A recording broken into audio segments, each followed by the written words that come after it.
Welcome back to Tales from the Shelf. SLC Punk is a great little comedy drama about, well, punks in Salt Lake City, Utah. What else? I've barely heard anybody talk about this movie, which is a shame. It deserves so much more love and attention. It's maybe not the most deep or complex film out there, but I think it's definitely worth the time to watch. The film stars Matthew Lillard as a punk named Steve-O. No, not that Steve-O.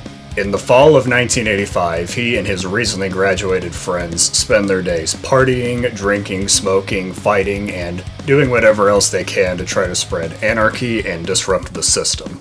But as time goes on, all of Steve-O's peers seem to leave or suffer greatly from their own lifestyle, and he starts to become disillusioned with himself and the punk scene as a whole. All the performances here are great, Lillard especially, which makes sense since the whole film is riding on his performance. It's not very often he gets to play the main character, so this is a great chance for him to show his skills, and I think he nails it.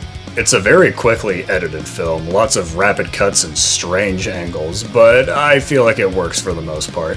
There's a scene in the middle where Steve-O has an acid trip, and that's where you get the quickest, most bizarre editing in the film. At one point, he hallucinates the city being destroyed in an atomic blast, and it is literally the same footage from Terminator 2 when Sarah Connor dreams of Judgment Day. The soundtrack is great. I mean, a movie with punk in the title is pretty much obligated to have a fantastic soundtrack. However, they recently put out a 4K version of the film in the Sony Pictures Classics 30th Anniversary box set. What a mouthful. It's a neat little collection featuring stuff like The City of Lost Children, Run Lola Run, The Devil's Backbone, Call Me By Your Name, stuff like that.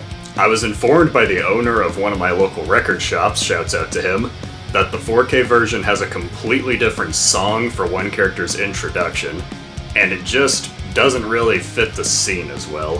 He suggested I stick with the DVD version, which I did.